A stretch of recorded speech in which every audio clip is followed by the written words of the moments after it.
Newsfirst, Newsline with Faraz Shaukat. And a very warm welcome to Newsline Live. Now then, over the last few days, Newsline has done various things that, let's go through them. We had Sri Lanka struggles, the government juggles. Then we had juggling resources, fails to reset the economy, growing calls for election. And today, Sri Lanka, growing draconian governance as public discontent grows.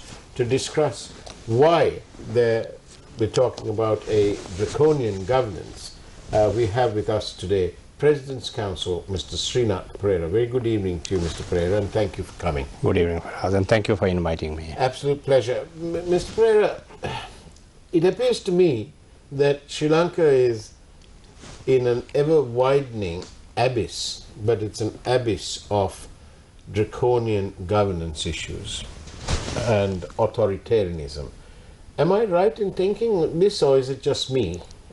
You know, we've got all sorts of measures that appear to be taken to stifle dissent, and after all, to have a different opinion or to object is part of our constitution. Well, I have to agree totally with what you said, that it is very clear that we are moving towards an authoritarian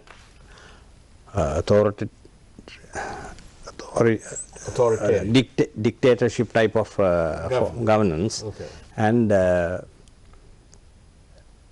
it's very clear the things that they have been resorting to during the past 3-4 months makes it very clear beyond doubt the direction in which the government is moving, where they seem to be interested in suppressing the rights of the people and carrying on exactly the way they want. That seems to be the order of the day. But they don't seem to be concerned about the people's distress. Prices are absolutely astronomical. Absolutely. The average wage earner finds it impossible, and we have occurrences, which is daily now, where people don't have enough money to have 3 square meals. They're now having, maybe if they're lucky, 2, but more importantly, that the children and pregnant mothers are being affected terribly, and the result or the effect of this will only be felt in maybe 2 or 3 years, because these children will end up with stunted growth, lower IQs, and these are not things that we're saying manufactured here at Newsfirst, but these are what the experts are telling us. I think you're absolutely right. And the most unfortunate thing is all this results from the corruption that our leaders, the past leaders, resorted to, aided and abetted by the present regime. Indeed. I mean, you know, the hurt, agony and frustration, in no particular order, of the people of Sri Lanka has overflowed onto the streets of Greater Colombo. We had the candlelit protests, absolutely, silent protests, and then a very, very noisy, vociferous sort of end, if you like, at Galle Face. Absolutely. And the people, surely they had many, many better things to do than to come there and shout their head off. So, okay, the people had some success, because various members of the Rajapaksa family stepped down from their positions, and we then ended up with a new prime minister after the then president asking anyone to come forward. And of course Mr. Vikramasinghe came forward, and at the time a reporter asked, what about the protesters? Oh, the Aragalaya can continue. Well, really, you know, it continued, or let us say that he allowed it to continue, until such time as the President Gotabaya Rajapaksa resigned. And then within weeks it went the other way. Absolutely. We did a U-turn. So that one begins to wonder whether It was by design that the whole thing has been arranged, in the sense that support Daragalaya, unless and until the head of state is removed, thereafter I step in there, thereafter I will know how to control them. That seems to be the rule. I mean, the facts speak for themselves. Soon after that happened, they cleared the Golf-Face place. Before that they said you can protest, and they demarcated some other areas, Vyarama Devi Park and so on.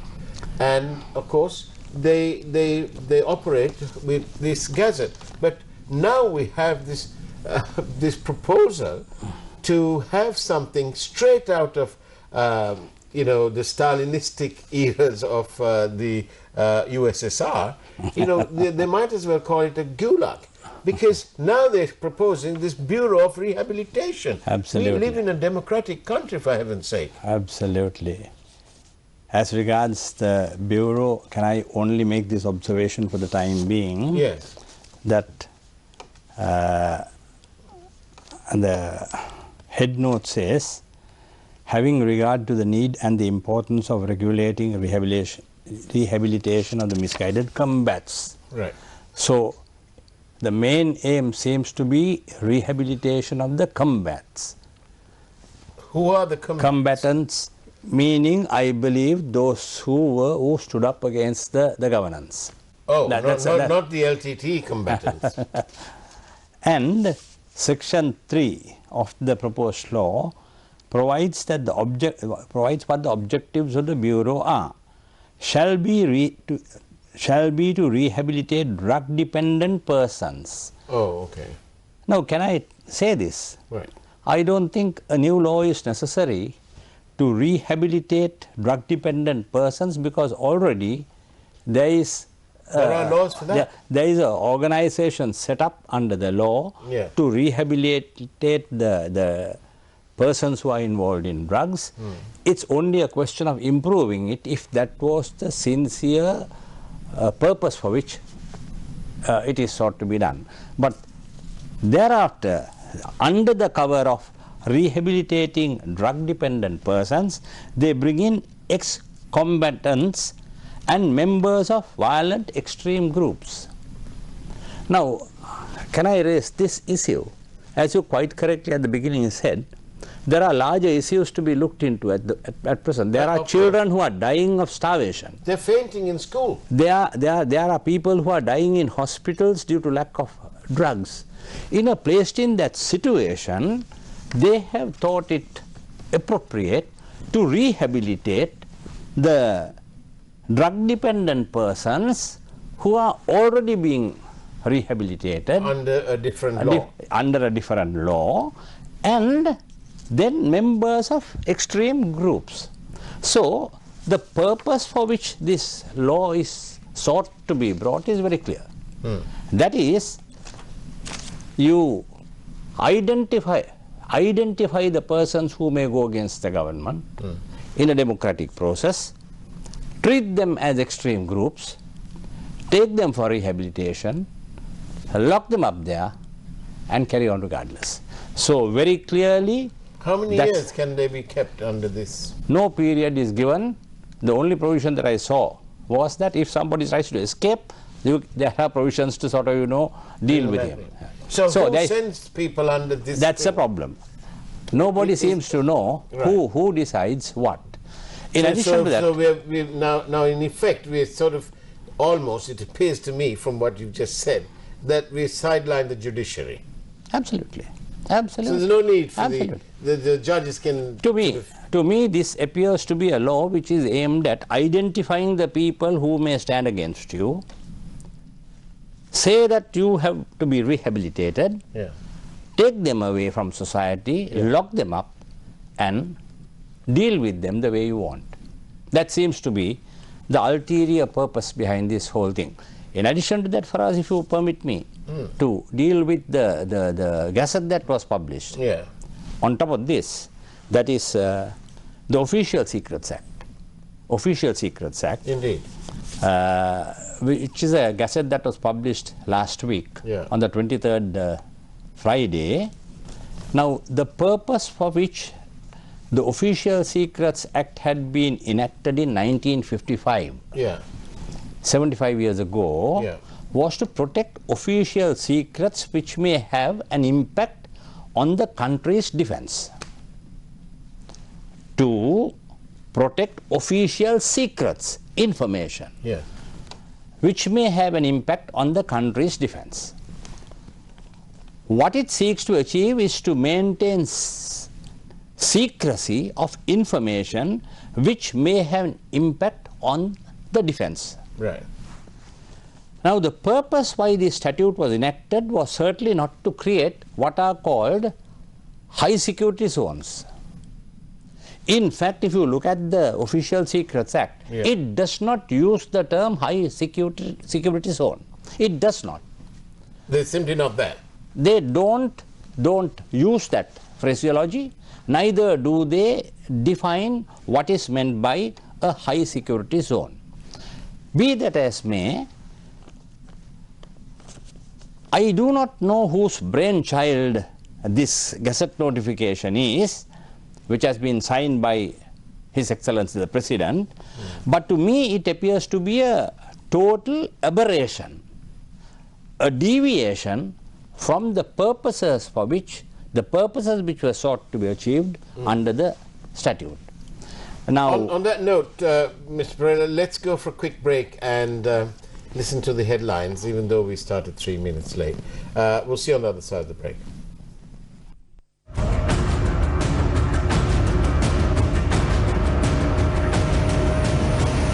Newsfirst, Newsline with Faraz Shaukat Ali. Newsfirst headlines. Main sponsor. Anka ege arakshita itigini petti. Surya gini petti. Chief suspect of the Gampaha Pahalagama robbery killed in police fire. Orchestrators of the Aragalaya must be arrested. A social reintegration program must be launched for youth misled through it. A proposal from parliamentarian Namal Rajapaksa. Will not allow activists of the Aragalaya to be forced into rehabilitation camps through the Bureau of Rehabilitation Bill. Multiple factions defiant. Parliamentarian S.M. Marika moves court against Bureau of Rehabilitation Bill. Sri Lanka's inflation in September exceeds 69%. Food inflation approaches 95%. Former President Sirisena files writ against notice issued on him by the 4th Magistrates Court. Newsfirst headlines. Main sponsor. Anka ege arakshita itigini petti. Surya gini petti. Lovatama eliya denna dilena Surya. Amataka vinnema නැති namage Surya. Kohotin dalvena gini kura Surya. Kavadat namagat gini petti Surya. Kavadat namagat gini petti Surya. Kavadat kotanat samage vishwase dinagat. Anka ege arakshita iti gini petti. Surya gini petti.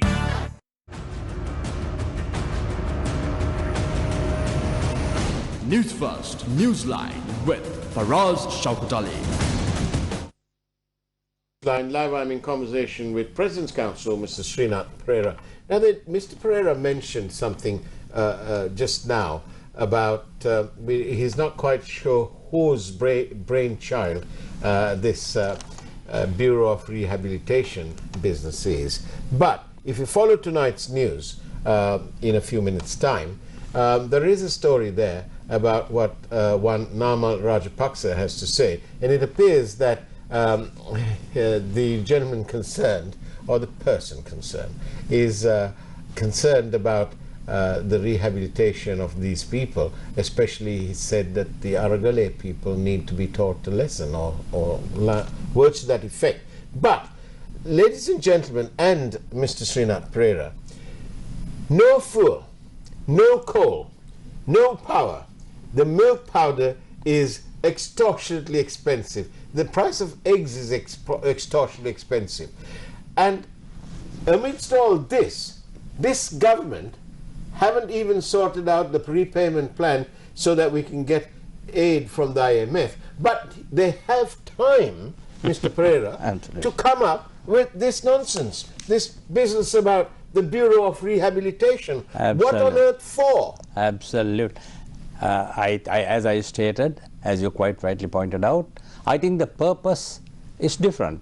The purpose is to suppress the people who might stand against the government democratically within the rules, suppress them so that you can select any path you like and go along it the way you want.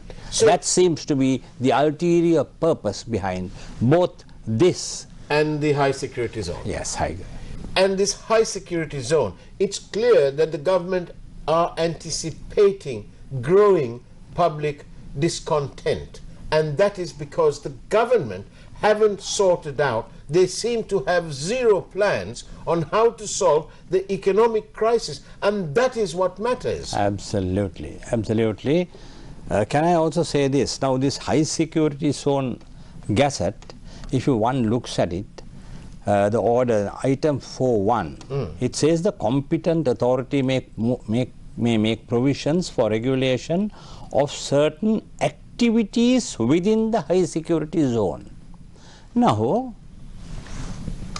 Official Secrets Act was not meant to control activities within a particular area. It's about information. Information, protecting information which is of a secretive nature in the sense of official secrets. Now, can I put it this way?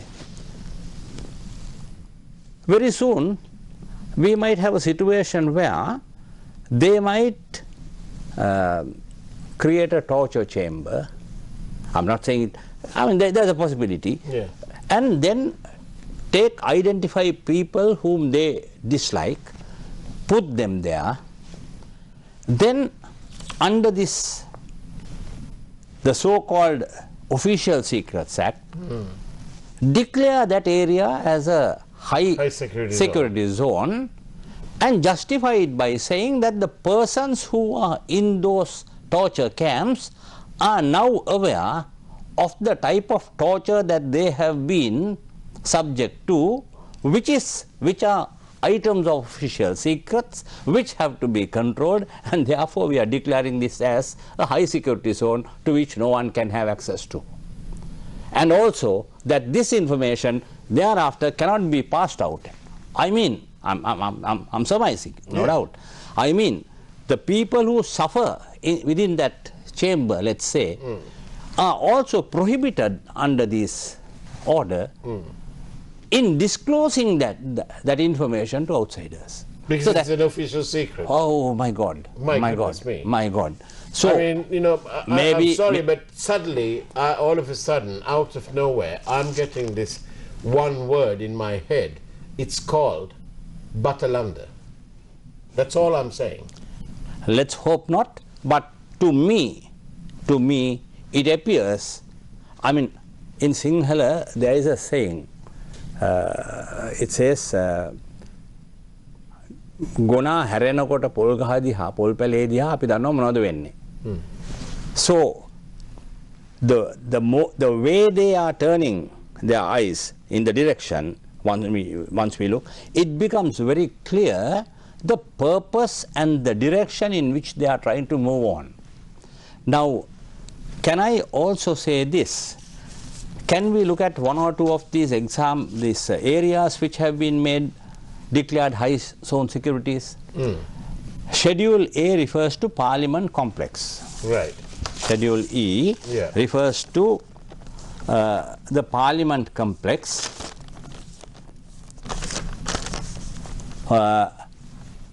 and the surroundings.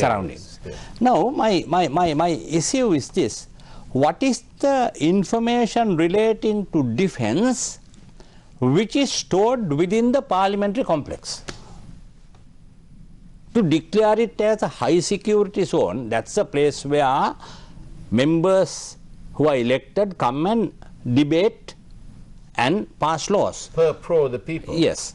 And those are public sittings. Yeah. So my question is, what is the information relating to defense which is stored within the parliament complex, which gives them the power under the Official Secrets Act, as they seem to think, to declare it as a high security zone. Second, look at Schedule B. Schedule B refers to the Supreme Court complex and the High Court complex Colombo, Magistrates Court complex Colombo.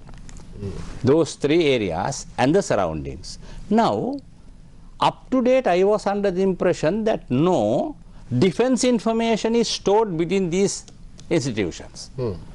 I'm lost to understand if one says defense information relating to defense is stored within any one of these institutions. I never realized it. But all what I knew was that these were institutions where public proceedings took place, where whatever information was available to the public. Absolutely. There was no question of making that information secretive.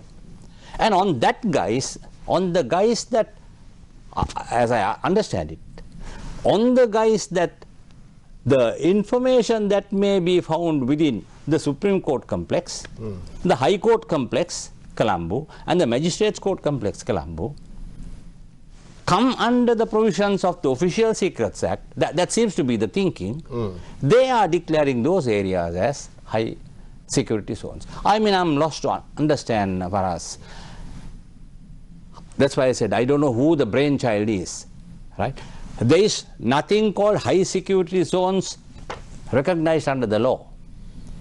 The law only. It's sad though, isn't it? That the person who they seem to be, as I stated, taking the law, using the provisions contained in statutes, interpreting it the way they want, and taking steps to deprive the people of their democratic rights, come what may.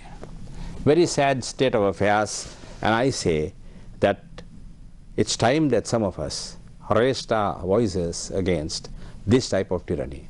Because if this continues, as I said, I don't know whose brainchild this is. I don't know. It has to be a child with no education, right? no understanding. Right. And the only observation that I can make is the earlier regime took advice from various people, followed them, and got into a serious mess.